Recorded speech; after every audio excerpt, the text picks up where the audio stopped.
So Connor, where are we talking to you today? I'm in Dublin, in Ireland. So you guys are obviously natives of Ireland then. Me and John, the bass player, are from Ireland, and then Elvis, the singer and guitar player, is from Sao Paulo in Brazil. That's where the Portuguese comes from.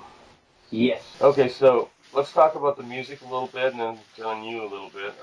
Cool. But let's talk about the record first. How's it doing out there in the market? Yeah, it's doing okay. We're pretty happy so far with it. The streaming numbers aren't necessarily great, but they're not bad either. They are what they are. We've been doing well with physical sales more than actual streaming sales, which in modern times feels abnormal to actually say, to be honest, considering most people's numbers for streaming are where it's at now, you know what I mean? But the fact that the physical sales have been pretty well is kind of something that is boggling my mind. But it's doing well. We're happy enough. We're happy with all of it. Okay, so you got some good, decent sales. The critical acclaim that I've seen seem to be pretty positive. So is that normal for you guys on a release? Yeah, I suppose. I mean, our kind of mentality with it is like, if we're not, don't get me wrong, it obviously matters if a person who's going to listen to it is going to like it. But I mean, for me personally, anyway, and I could probably attest that the rest of the guys in the band would agree to this. If we're not fans of the music that we're writing, if we don't like the music, we kind of would come to the conclusion that nobody else will. So I mean, it gets to the point that if we like it, well, that's really good enough then. You know what I mean? And if we like it, I'm assuming other people will tend to like it as well. So as long as people are happy with what we're releasing and people keep listening and keep buying, well, we'll keep making it, you know? Yes. So tell me about your following. What's the size of crowd you play for? Anything? There's bands here I cover that might have 2 people show up, and they'll play just the same as if there was 150 or 2,000 or whatever. Yeah, I mean, we'd be like that as well. You know what I mean? There's been times we've played to 10 people, there's been times we've played to 100, 150, you know what I mean? And I think if the energy that's there with 150 people isn't there with 2 people, well then, for me anyway, it's fake. You know what I mean? It's not real. You know what I mean? And if we're playing, for me anyway, you know what I mean? No matter how many people are there, I'm going to give it all the energy that I have, that I can give. And for me, whether we're playing for 20 minutes or we're playing for an hour and a half, if I'm not coming off that stage sweating, well then I didn't feel like I did my job, like, you know what I mean? And I want to, it's part of the fun, in my opinion, you know what I mean? Like, it's great just playing in front of people anyway, but it's a show, and I want to enjoy it just as much as the people standing in the crowd are enjoying it, you know what I mean? And for me, enjoying it is giving it all of that energy, and when you push that energy out to the crowd, you know what I mean, and you get that energy back, it's a magical thing, like, you know what I mean? It's a feeling that can't be described unless you physically felt it, you know what I mean? And nothing can recreate that feeling. Essentially just pure bliss in that moment. That's interesting that you bring that up because, well, first of all, spoken like a true rock star. Thank you. Well, all the bigger, more successful acts that I've interviewed, and it's no coincidence, have the same. They talk about, yeah, we have to eat peanut butter and take a shower with wet wipes, and we don't have a bus. We got a fucking minivan, but that 45 minutes. It's worth it. We'll do anything for that. And then there was a guy named Sin Kieran from Ministry who told me he felt the most secure of anything in his life on stage. Yeah, I can relate to that for sure. Wow. To not be I think afraid. when it kind of comes down to it, it's like telling our truth, like, you know what I mean? It's our feelings and it's our emotions that we're putting into the music, you know what I mean? And if people can relate to that, well, that's great. Yeah. You know what I mean? Like you said yourself, we've actually had this conversation before about, like, whether about talking about what the lyrics are about or whether about leaving it up to the listener's interpretation. And I'm a big believer in leaving it up to the listener's interpretation because, as you said yourself, you know what I mean?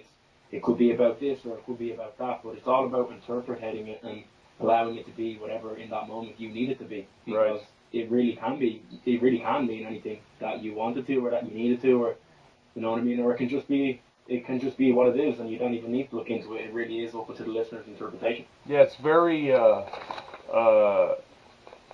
written and very cleverly in a sort of vignettes that are universal, kind of. Being able to change people's feelings with the art.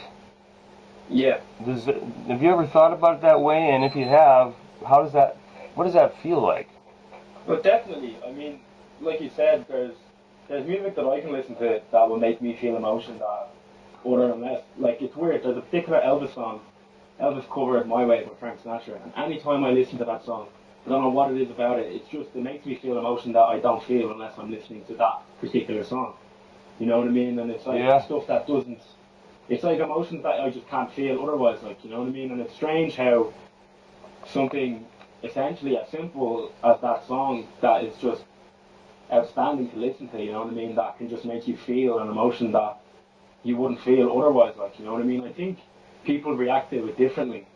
I didn't really necessarily agree that you were in an absolute genre, but more of a sort of different genres blended.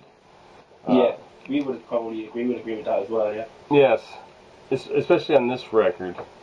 Okay, so um, the drumming. Let's talk. I just mentioned the guitar work, and the tone of the guitar is fantastic, and the way the riffs, the phrases are very cool. The way they're often descending, and a little bit of dissonance in there once in a while, and then the solos have the coolest tone, and they're seamless right into it. And then the bassist. I mean, that's some of the most pronounced bass I've heard on a record in a long time. Usually you only notice the bass if it's not there, you know. Yeah. But this guy's playing not just the bottom; he's playing parts of the actual rhythm and the actual melody. For sure. And there's a few other bassists who've done that. Paul McCartney, Geddy Lee, Steve Harris, Victor Wooten, but not everyone does that. Stevie Wonder. And so you notice it right away, especially when you guys flip over to the jazzy sounding stuff. Yeah. And which is extremely interesting. I've only heard one band do that. It was Black Sabbath with their song Sabotage. So, speaking of that, and we'll talk about drumming and stuff in a second, how do you write? Do you all contribute, or is it a democratic process, or each person? Yeah, so it can depend really on. We'd never really go into writing a song with the idea like, we want this to change to a jazzy beat, we want this to kind of turn into this. We tend to normally kind of jam, and sometimes I could have a riff, sometimes Elvis could have a riff. A lot of the times Elvis will have an idea for guitar anyway, for sure, or sometimes I could kind of come up with a drum beat, or then John would have like lines or melodies and stuff written, and then it all kind of forms together. Sometimes like a song can literally just come together straight out of a jam, and like we could just jam for like 15 or 20 minutes and probably record a little bit of it, and then we listen back and we're like, oh, that 50 seconds was pretty cool, or oh, this verse was really cool. You know what I mean? And then it kind of all just comes together. The lyrics are written by the vocalist? Yeah, sometimes it's we might ask to have a look and see, but Elvis writes, in my opinion, Elvis writes great lyrics, and you're obviously a fan as well, so lyrics wouldn't necessarily be my forte. I kind of would be more interested and involved in the actual music part of it. Just simply, that's just always what kind of piqued my interest more, even before this band, or just in general. The music was always something that I was interested in more necessarily than lyrics. But for sure, it'd be a process between all of us. Yeah. Okay, so well, you can tell him that these are some of the most strongest lyrics. Well, first of all, the name of the band's very strong, and then this title of this record, "Mankind Maze." I mean, that says everything right there. Yeah. In one phrase, and then the lyrics are just really real well. Some people don't write very good lyrics, and they'll admit it, but they're talking about, you know, maybe the song is called Jennifer, you know, and it's just about the guy's relationship with this specific woman and that kind of thing. Yeah. But they're just all different in their own way. These are very just, I don't know if the word is, I don't want to say progressive, because some people don't like that terminology, but they feel a little bit on the intellectual side, just a little bit. Yeah. Okay. I get you. Okay. So, how long have you been playing drums? How old am I now? 22. About 11 years, 10 or 11 years. God damn. What are you, about 25? I'm 22. You're fucking kidding me. Oh, dude. Have you ever kissed the ground when you got out of bed? I'm not. I'm not. You're not married, are you? I'm not, no. Okay, then you should kiss the ground and say, thank God I'm single and I'm 22. I will tomorrow. And I've written an album that is not a debut, but if you put all the songs together, you got what, 2 EPs worth of music and 1 LP. So it's very early, but it sounds like you guys have been writing forever. Mm. I know that first album was written. Elvis wrote that in Brazil there was a different lineup for the band. So Elvis wrote that with the guys in Brazil, and then moved here. And then the lineup now is together a while now. We've gigged a lot and everything like that as well. You know what I mean? So we're kind of a fully functioning unit now, I suppose you could say. Yeah. Okay. Well, everybody, sometimes a band they'll hire just anybody with half-assed chops to play the drums on the tour. They just want someone to fill the metronome, and then other times they want someone who's going to change the music and change the feel of it, like with Led Zeppelin, for instance. And so I sense that these musicians are all virtuosos in one way or another. I would definitely. Elvis definitely is. John is. I feel like if I said that about myself, it is way too egotistical, so I won't say it. But I feel like we're all kind of skilled enough at our instruments that we can, like, kind of pull out of the bag whatever we feel like we need to. Be honest, yeah. Well, I heard in this stuff, I heard. Did I hear syncopation at some point? Sure, miss. Okay, so that's no easy thing to flip between that and straight time. Yeah. I mean, I remember when I was trying to get that, and I almost said, "Fuck this! I don't want to do jazz. Give me 4/4 and straight 8, and I'm done." I can kind of be like that as well sometimes. To be honest, sometimes it's easier just sitting back in that comfortable old 4/4. You know what I mean? But yeah, there's definitely in some of the newer stuff there's bits of 7/8 and kind of stuff just thrown in because it fits well. And yeah, I fun, got that. you know what I mean? Making it interesting for me as much as making it interesting for the listener is always something that I'm kind of striving to do as well. You know what I mean? Yeah, drummers are evolving to be able to be polyrhythmic and do all kinds of odd time signatures and. Yeah. Okay, so the how far, if you were going to like kind of make a concentric set of heat map, how far would you say your influence reaches into UK and the large Russian area, or not the Russian area, the European area? Sorry.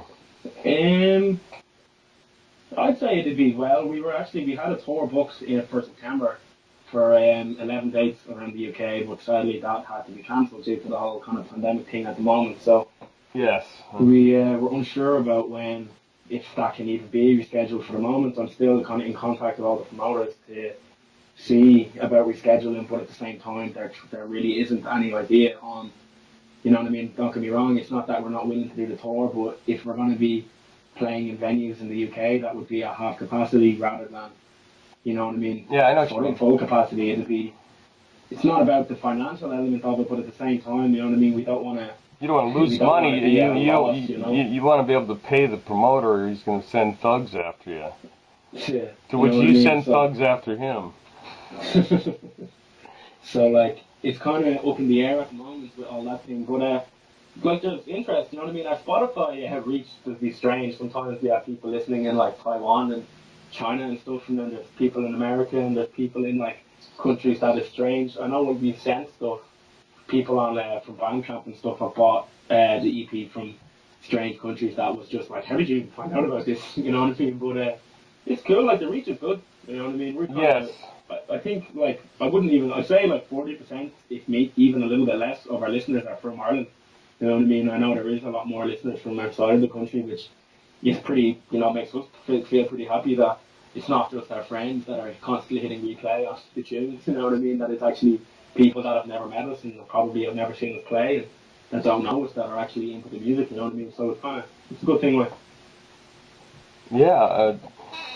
Are they ravenous, loyal fans in that center of 40%? yeah, oh yeah, for sure. We see a lot of people, especially with gigs here. You know what I mean? We definitely see a lot of people, kind of familiar faces and stuff, coming to the gigs and everything like that, and buying the merch and buying the T-shirts and the CDs and everything. You know what I mean? Do you ever see tattoos of the symbolism or anything? Elvis actually has the tattoo himself done, but we do not see it on people now. It's pretty cool. Yeah. You might be surprised. That could be someone out there. I mean, uh, uh, is Ireland not as a country into tattoos as much as other places, or? Well, no, I'd say so. It's definitely more popular with kind of my age group, I suppose. Anyway, like I have a full sleeve and a big piece on my leg as well. You know what I mean? So, and I have a lot of friends. Like a lot of people would have tattoos. I'd say that it'd be a lot popular now. There's kind of that whole trend now. You know what I mean? With these kind of like tattoo chains popping up here and Oh yeah. stuff like that. Like it's a big kind of in the last maybe 5 or 10 years, it's kind of become a lot more involved in the youth culture, I suppose. But like they're definitely popular. You know what I mean?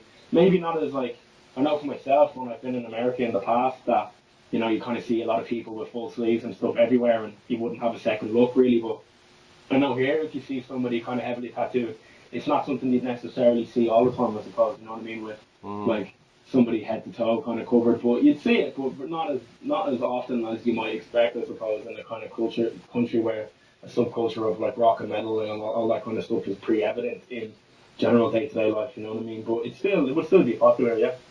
Okay. Well, you're gonna see one someday, and that's gonna be a moment for you. Plus, you get a guy with permanent advertising, and you've got such a perfect a logo, the unwritten logo part that would be a tattoo. It could be small or large or anything. I mean, I wouldn't put the brain with the IV going into it on there or anything. That's a pretty dramatic cover too. Yeah. So, okay. Well, what kind of hall could you fill it at the peak of your record's uh, popularity? This one. Um, oh, see, we kind of tend to go with the more idea of play. Don't get me wrong, playing a big venue is always great, but playing a smaller venue that's full, like I mean full, like packed, Yeah. in my opinion, more fun. I've played bigger venues in the past where there's probably been like 300 people or so with older bands. Don't get me wrong, that's a great experience, but like I find playing a venue with like 100 cap or 80 cap that is packed to the rafters, and there's like people like that are so close to the stage that they can literally smell you. I always find that just so much more like appealing, just because it's like there's no gap between you and the state, between like you and the people that are watching the gig. You know what I mean? They're like right there, and it's like the energy is like electric in the room. You know what I mean? So Yes. that vibe would be more my preference. Don't get me wrong. If somebody comes and offers us a 500 fucking cap venue and they're like it's sold out, I'm not gonna. We're definitely not gonna say no. You know what I mean? But when it comes to gigs, I think if we're running it ourselves, we're kind of looking for like a 50 to 100 cap room and pack it out and like make that venue explode with people. Like if there's more, will be more our goal. Is it Okay. That gift, right? just one Elvis the singer? Elvis, the singer from Brazil. How did you How did you guys get hooked up? 'Cause a lot of people are, there's these bands that are like, oh, he's from Australia and he's from there. And nowadays it seems to be real common for people that have the right, they get together somehow. But in your case, how did you come to this group of people? I used to play in a different. I used to play in a metal band a few years back, and I was actually in a bar. I think we ended up playing with Stone Sea, or there's some like kind of they do like a competition here where there's like different rounds and stuff for an opportunity to play a festival in the UK called Bloodstock, and I think my old band were in the competition at the time, and so were Stone Sea, and I think maybe my friend's band were playing one of the semi-final rounds or something like that. But I remember I was in the bar and I'd seen Stone C play with an older lineup, and I really liked the music. You know what I mean? Because I always kind of I love metal as well, and I played metal for a long time. But I was always a fan of the kind of alt rock vibe as well. You know what I mean? Like Foo Fighters, Nirvana, Pearl Jam. I was a big grunge fan and all that kind of stuff. Sure. And I remember then, and I wanted to meet Elvis specifically, like because I thought he was an incredible guitar player the first time I seen him play. And you don't really see a guy with that kind of skill just playing in a local bar. You know what I mean? That often, like you know what I mean. So when you kind of see it, for me anyway, I was like, I want to meet that guy. Like, so I kind of introduced myself to him at the time. This was maybe 2-3 years ago, and then hadn't seen him again. And then I seen maybe how long? Probably about 2 years ago. I'd seen that they were looking for a new drummer, and my old band. I'd left my old band. There was some tension there, so I left the old band. And I was kind of looking for like a new musical thing to do. I kind of felt like I'd run my course of playing metal. I was kind of somewhat bored of it, I suppose, and I wanted like a new challenge to kind of go back to stripping everything back. So I messaged Elvis saying, hey man, I think you're looking for a new drummer. So I'd love the opportunity to come down and jam if you'd be into it. And he was like, yeah, for sure. So I went down. I jammed with him, I'd say maybe end of August 2018, give or take. And then we kind of like, it was like an interview process, I suppose you could say, where we kind of talked. And it was a toss-up between me and another guy. And Elvis kind of sent me a message, but I was really busy with work, so it took me a few days to get back to him. And then he ended up picking the other guy because it took me so long to get back, and I was real bummed out. And then kind of end of Christmas, kind of New Year 2019, he sent me a message saying, hey man, yeah, it didn't work out with the other drummer, and we have a gig in 3 weeks. Would you be able to learn these 14 songs for the gig and play the gig? Straight away, I was like, 100%, I would love to play the gig. So then we played the gig, kind of joined the band. And then we had an old bass player that was in the band at that time, and he decided to leave. And then he knew John, so we decided we were going to get a new bass player. So then we kind of auditioned a few guys, but John kind of got the audition because he knew Jordan, our old bass player. And then John joined the band, and then we're kind of just about a year and a half later, I think, maybe or so, since John joined the band, and we're kind of just powering on forward with this lineup at the moment. So yeah, it just kind of came to each other through being involved in the music scene here. You know what I mean? Kind of through either mutual friends or just meeting each other at gigs and stuff like that, you know? Yeah, that's so you think you got a solid group to ride it out with for a while? For sure, yeah, definitely. That's great. That a lot of people can't say that now. Did you say you were in a metal band and you actually went to Bloodstock? There was like a competition, so they do a competition in Ireland. Oh, like a battle of the bands kind of thing? Yeah, kind of like that. So there's like rounds, and then there's a semi-final, and then there's a final, and then for the final, the promoter for the festival kind of comes over and picks the winning band and stuff like that. So. Okay. So did you get in or not? I guess that's the... No, not at that time, no. I did not. My old band had kind of imploded before that whole situation had come around, so it never happened for us. But, yeah. What genre of metal did you play? That band was thrash metal with kind of heavy death metal influence, I suppose. So kind of some blast beating, so like kind of if you had a song below 210 BPM, you were probably lucky if you could find it. So everything was pretty fast and pretty loud and intense and aggressive and everything. So yeah, but so you're versatile. Yeah. I mean, because do you know who Dave Weckl is? Yeah, of course. Do you use that technique for blast beats? Not as much. I kind of use more just like straight fingers with like minimal wrist. Wrist maybe on the snare just to get the rim shot so that it's still powerful, but it'd be straight fingers with the right hand anyway, and more maybe half and half on the left hand just to get that rim shot with the snare. Cool. That's cool. But you know, when you think about today's metal, all right, there's been this schism. When I was young, I grew up in the 80s, and what we called metal then, you guys would probably call pop now, you know? Yeah. But it was still driven from the axe, always. And even if you look at alternative forms of music, like grunge and things like that, it's all guitar-based, right? Yeah. I mean, that's the instrument that sort of identifies that it's something you're familiar with. and it always has, of course, percussion kit, and it always has a singer who has some level of drama or craziness in him. You know, what I mean, if it's a clean singer, he can go all the way to mezzo soprano in like a second. You know, and then but if it's a growler, he sounds like, you know, the deepest, darkest growler you've ever heard in your life, and that kind of thing. Um, so that's interesting. Yeah, I can see that's one of the things I thought was getting saturated, and it's still they're still coming out with 10 a day here in America, and we don't. In British in the UK and other countries, Canada, the most popular form of music is metal, and the Nordics, you know, that's up there. Yeah. Their top charts have shit like, you know, Carving Out the Eyes of Christ is #1 today, you know. That's great, man. That's fucking great. Man. I love to hear the shit like that. Yeah, but so anyway, it's cool that you had that experience. And then your record here, I would have called metal as a kid, because metal always had, you know, ballad thrown in, and like Mystify.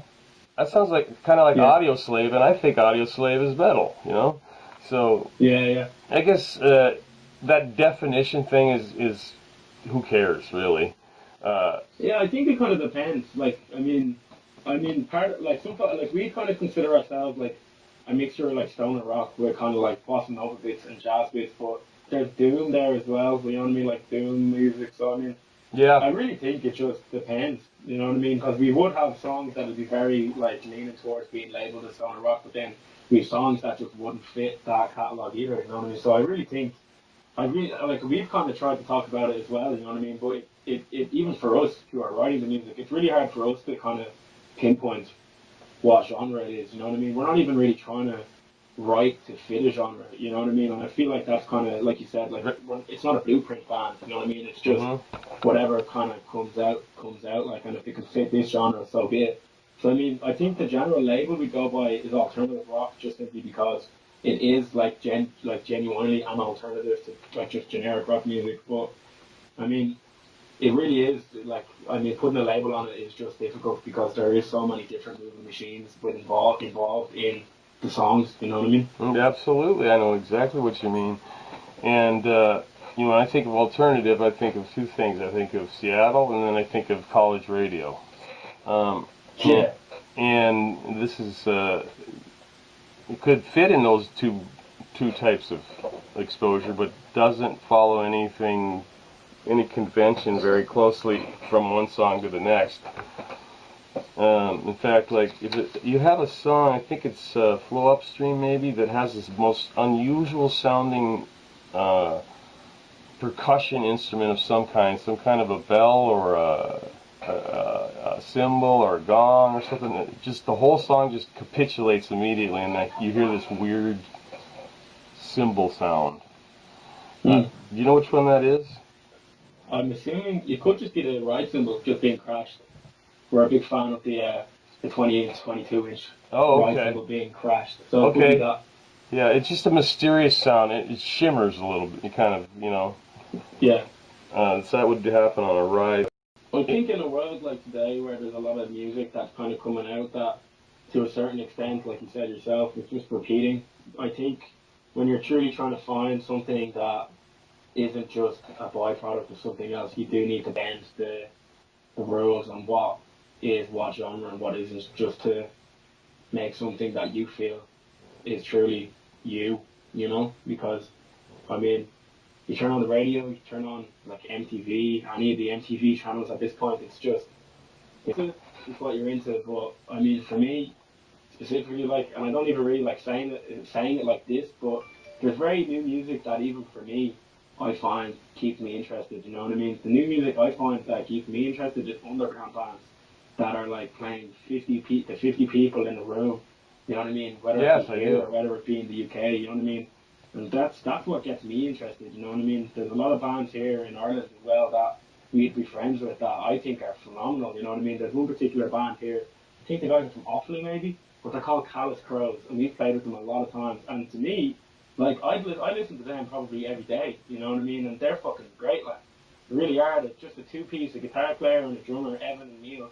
And the two guys are fucking phenomenal. You know what I mean? The vocals are great, the drums are excellent, the guitar work is great, and the songs are pretty simple, but they're excellent. You know what I mean? And I would rather see them play to 20 people than go and fucking put on MTV for an hour and a half and look at the same song come on 5 times in their fucking daily rotation, like, you know what I mean? Yes, I know what you mean, exactly. You know, the same shit, fucking regurgitated, and regurgitated. So, let me just wrap this up real quick by asking you a couple questions.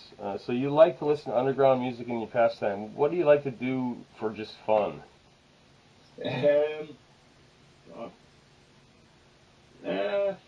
I just play. I mean, I practice if I've got time, you know, because I work. Okay. I'm in college as well. I'm like studying music in college, so I mean, a lot of my time is taken up with work, college, and then if I'm not doing work or college, I'm with the band, and then if I'm not with the band, I'm realistically practicing. So my life is kind of just like I work, it's fun, it's the music, you know what I mean? Like, so any spare money I have after rent and like whatever else my money go to is kind of going to buying new equipment or like, you know what I mean? I'm building a studio at my house at the moment, so I'm trying to get like all of that. So I mean, my whole life kind of revolves around music. As much as it sounds like a cliche, it's kind of, to be honest, it pretty much realistically is the truth. Like, you know what I mean? Yeah, if I'm I not get with it. the band, I'll I'm let kind you. of in doing something. I'll let you get away with that. Yeah. I didn't expect you to say falconry or something like that. I mean, yeah. Okay, so you're building a studio. That sounds like fun. Are you going to go with analog equipment or MIDI? It depends. I mean, analog is kind of gotten to the point now that if I was to try to get a tape machine and then try to actually find like a supplier of a tape, it would be a very big nightmare and also possibly triple my costs before there's anything made. But, Yes. I'd definitely get some analog gear anyway, whether it be just analog recorders and stuff anyway. But I'd look into it for sure. I know for the moment it's kind of start up as I'll just kind of be running with Logic or Pro Tools or something like that, and I'll kind of do it like that. But it'll all be like natural sound. I'm not really planning on doing triggers or anything like that with drums and stuff or much plugins. I'm planning on using just like raw amps and stuff like that. You know what I mean? Yeah. Oh, yeah. You know what I mean? It's just I'm getting the impression that you're gonna want to actually use it to finish records and stuff like that. oh, for sure. That's the goal. You know what I mean? Like I'm kind of halfway through maybe getting materials and like it's gonna be like a studio that I will hopefully be able to record my own band in and that other bands will come and record in as well, you know what I mean? Sure. Have you got what is that tool called? I use something called Audacity because it's free. Yeah. But there's what is that leading mixing tool? I can't think of the name. Pro Tools is probably the leading one. There's like Ableton, and then there's like another free one is like Reaper. I think Ableton have a free version as well. I'll probably be running Logic just through like Apple Mac, just because I prefer Logic to Pro Tools. But yeah, I think when you're kind of at that high end with like Logic, Ableton, or Pro Tools, it really just comes down to preference on what you're running rather than like I don't really think. I mean, there's probably people that would argue with me, but I don't really think, in my opinion anyway, that a different DAW would sound different. I think it's all it really does just come down to the gear you're using and how good you can mix, realistically. Yes, so do you understand the waveforms and all that crap that you have? Yeah, somewhat. I'm learning. You know what I mean? It's all still like a learning process. There is realistically so much to know, but it's all happening. You know what I mean? Like I feel confident enough to like do it now, but it's just with the pandemic and everything else, etc. At the moment, realistically being in a room with people is not. So do you understand the waveforms and all that crap that you have? Yeah, somewhat. I'm learning. You know what I mean? It's all still like a learning process. There is realistically so much to know, but it's all happening. You know what I mean? Like I feel confident enough to like do it now, but it's just with the pandemic and everything else, etc. At the moment, realistically being in a room. Given the theme of this whole album, if you were given a choice, which pill would you take in the Matrix? The red pill that puts you back inside the illusion, or the blue pill which takes you out and everyone you know is gone? They're all batteries. Is it the same situation where there's robots trying to kill you? Well, if you break out of the battery case, yeah. Oh, I mean, I don't know. Okay, that's fair answer. If I'm like the chosen one and I'm Neo and I'm meant to like fucking save the human race, like fuck it, I'll take the red pill and go and see what happens in the real world. But like, if I'm just another cog in the machine that's not going to be in the battery life, fuck it, I'll take the blue and stay in the battery life. Yeah, because after all, who knows where illusion stops and reality begins, if at all? Maybe it's just. One guy answered a question one time. He said, "It doesn't matter. It's just another illusion buried on top of the." But there is going to be a pill for immortality within our lifetimes. Yours for sure. The question is, would you take it? No. Okay. No chance. I didn't think so, because it could probably be a curse, right? Yeah, I mean, this sounds really morbid and probably insane, but I'm very curious to know what happens when you die. So, like, I'm definitely not going to prolong that burning desire to figure out what happens. So, I mean, like, yeah, it's like, what's behind the freaking door, man? This is crazy. Yeah. And I used to be really like if the plane I was in was going into turbulence, I'd be like, okay, giddy up, we're going. And that's really morbid, because people are thinking they're, gonna, be dead and things like that, and they got children and whatnot. But I bet you that's more common than you think it is. I don't think that it's. I can't be anything that's all the same, like eternal suffering and eternal joy, because then without the contrast, they mean nothing. Yeah. You can't. I think sometimes as well, what makes life worth living is the fact that you know it's going to end. If you know you're never going to die, I mean, That's bingo. That's a great quote. you can quote me on that. That should be the title of the interview. Do I have to pay royalties or anything? No, I'll let you have it. You're gonna regret it. It'll be in Bartlett's familiar quotations before you know. I'm just kidding. All right. So those are the weird questions that we try to get under the hood with people for their fans and things like that. Go for it. So you sound like you might have a little entrepreneurial spirit in you. Is that true? Somewhat, I would say. You could probably say that, yeah. Because I envision you, when your studio is up, you taking on other bands, not just your own. Mm. And For sure. And mixing them down or completely doing all the work and producing everything. Yeah. Okay. That's the goal. All right. So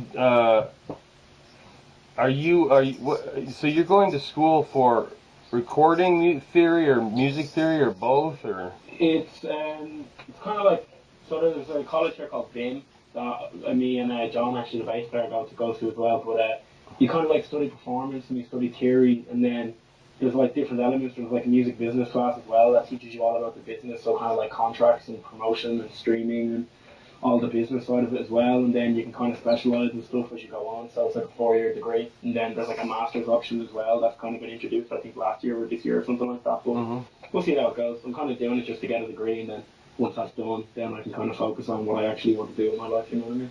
Sure. Well, you're already doing something, man. You're reaching more people than most people will do in their whole life. Don't sell yourself short. I love this. I appreciate that you guys made this music. It's something that I value. So, and I'll tell you something else. If you're having fun in college, do not leave it yet. Yeah. Get some more degrees. Except that it's so freaking expensive. But okay, so let's close up, and you go ahead and tell us how we can get these recordings in America, or when we will be able to do that. Say that again? How can an American or a Canadian or South American or whatever get a hold of this music? Yeah, we're on Spotify, we're on Apple Music, everything's on YouTube. You can go to Bandcamp, you can buy the physical copies from the Musicaloo page. We're on all the streaming sites. Pretty much anywhere you can find music, i.e. like Tidal, Deezer, Spotify, Apple Music, YouTube, SoundCloud. We're everywhere. Facebook and Instagram as well. If you want anything in particular and you can't find it online, send us a message and we'll happily oblige by sending you a package and everything like that. So anything you're looking for, you can find us on Facebook, Stone Sea Band. You can find us on Instagram, Stone Sea Music. And yeah, anything you might be interested in, just send us an email or you can buy it from our online store. All the info will be on our Facebook and our Instagram page as well. Okay, folks, you've heard it. Now go out and get this record because I'm giving the Gauntlet guarantee of money back if you don't like it. And I mean it, but you gotta listen to it first. Thank you for joining us, Connor Middleton, the drummer from Stone Sea, talking about their latest record, Mankind Maze, and it's intense. That's the best way for me to put it. Very intense. Thanks for having me. You bet. And hopefully we'll get through this pandemic, and hopefully the vaccine will come out and we'll be able to see you out on the road, maybe do a live interview or something. 100%. That'd be excellent. Okay, well, thank you so much, and I appreciate the time you spent. I appreciate your honesty, and also probably going longer than you thought. But I was very interested when you said you were a drummer, you know. So anyway, have yourself a great weekend, and you too. I'll keep an eye out for you guys. I'll log into your Facebook site and follow if I haven't. I can't remember if I have already, but I'll follow for sure. And enjoy the weekend, freaks, fringe, gauntleteers, and I'm signing off. Great. All right. Thanks a lot, Connor. No worries, man. It's good to talk to you. You too. I hope we can talk again sometime. For sure. Once that new release is ready to go, I'll give you an email anyway and we can give you again. Okay, cool. Catch you later.